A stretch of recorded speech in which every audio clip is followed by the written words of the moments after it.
A famous quote attributed to Stanford economist Paul Romer is, "A crisis is a terrible thing to waste. When the electricity goes out, candle sales go up." There's always a business opportunity in a recession.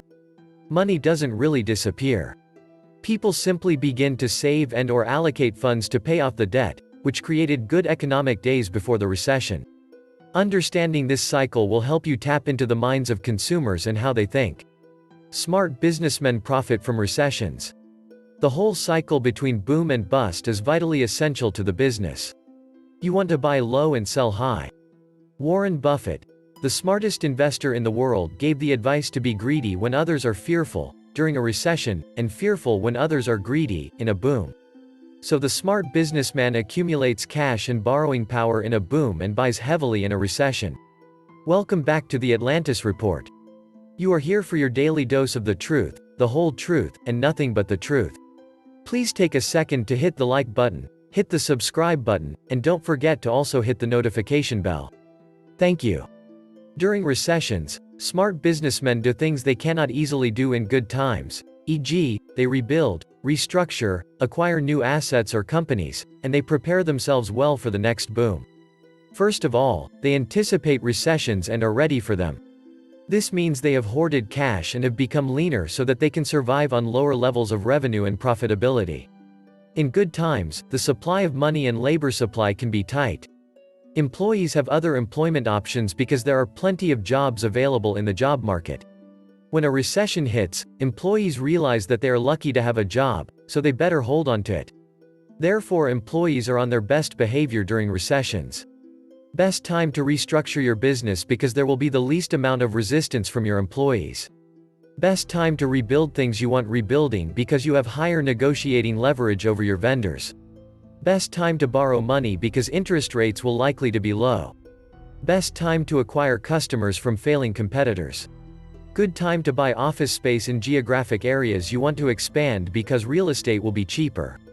The following expressions will save you a fortune and reduce your anxiety long-term. I will paraphrase.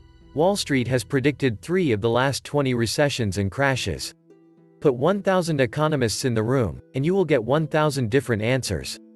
Market timing doesn't work. Stay the course. This quote from Warren Buffett sums it up.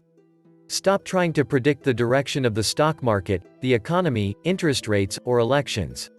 It's a recession when your neighbor loses his job. It's a depression when you lose yours.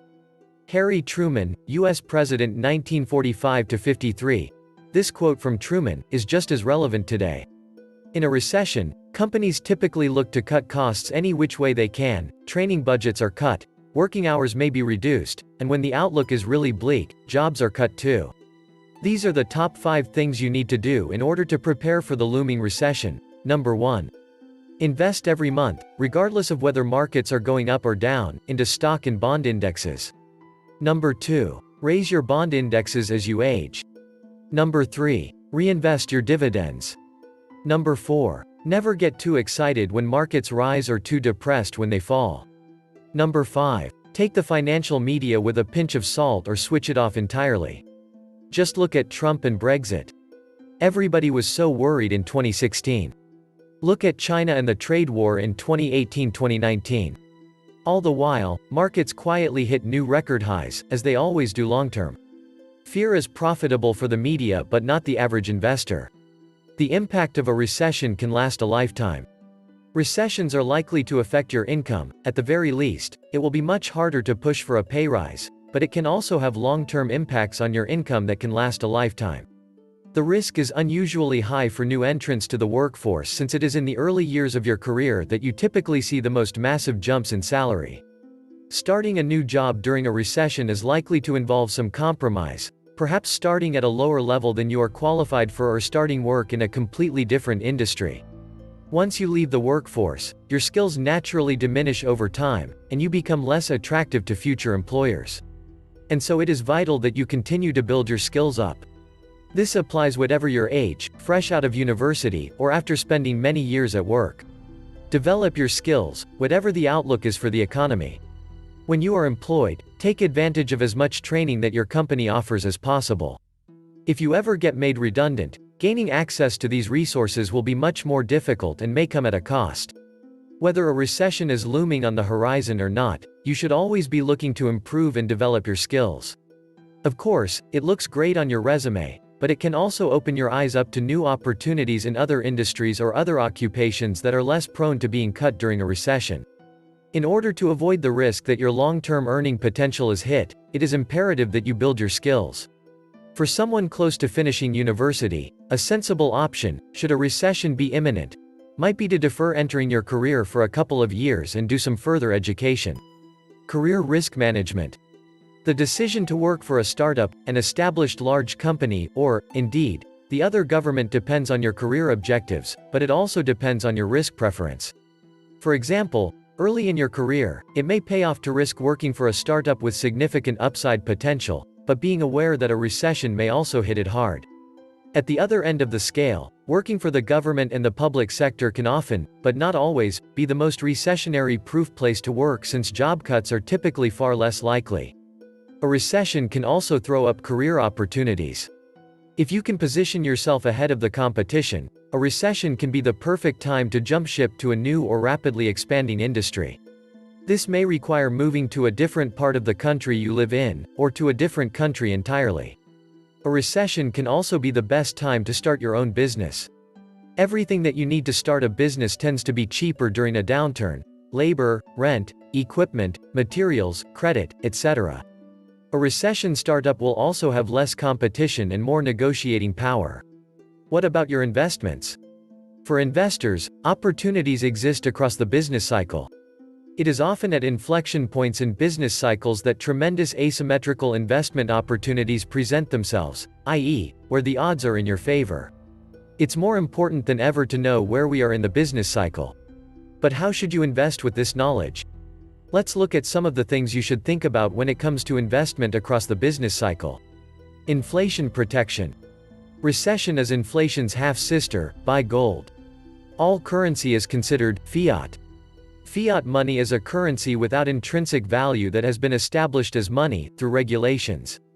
All printed money regulated by governments falls under this definition. Gold, on the other hand, is a real currency. Fiat currency is subject to inflation. Gold is not. For example, back in the day, you could buy a chariot, horses, and a driver for, let's say, 20 gold pieces. Back in the day, you could also buy, let's say, a Ford Model T for 20 gold pieces. Today, you can buy a family car for 20 gold pieces. The power of what gold can buy does not really change. The same example for the family car can also be used for toilet paper or any other purchased goods or service. Gold is the only stable currency. Gold bullion is not considered currency and is usually subject to special care and sometimes assay. Minted gold coins qualify as currency. Both have lasting value.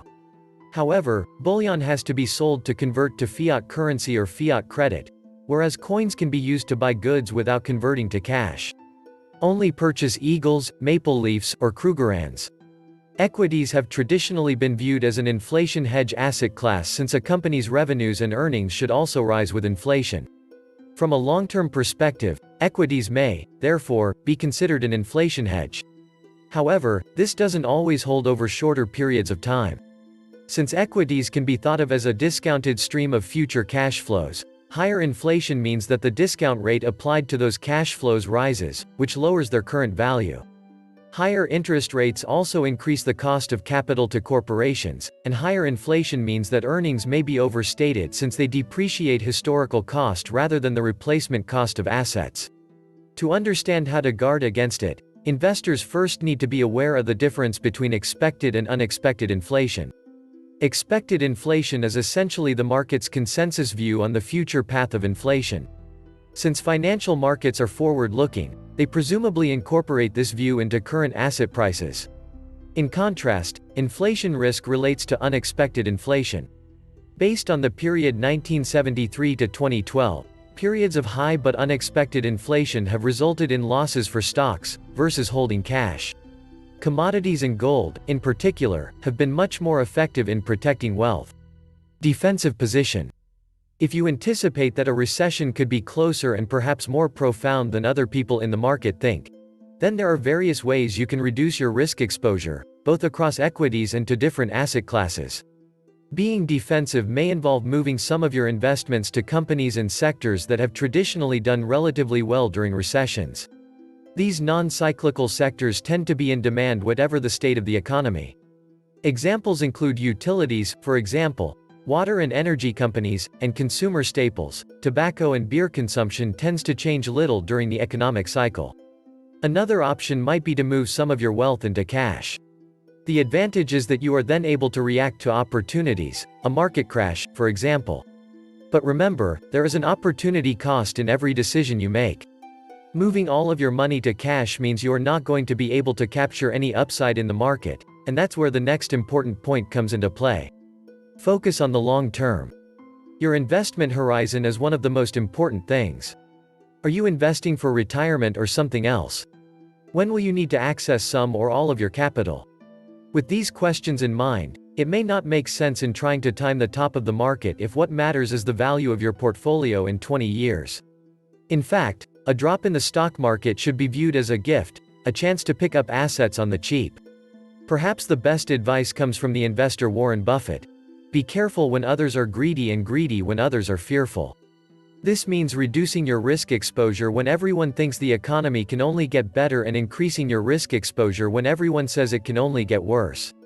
It also means that you should not come under the influence of emotions and make any impulse decisions, for example selling your stocks if they take a dip. The economic trends are circular. Every period of prosperity is always followed by a briefer period of consolidation or recession, and that every recession is followed by an extended period of economic growth. This has been true throughout history, and there's no reason to think this won't carry forward into the future. It is the nature of people that creates these booms and busts, and until the nature of humanity changes, the economic cycle is something you can bet on. This was the Atlantis Report. Please like, share, leave me a comment, subscribe. And please take some time to subscribe to my backup channels. I do upload videos there too. You'll find the links in the description box.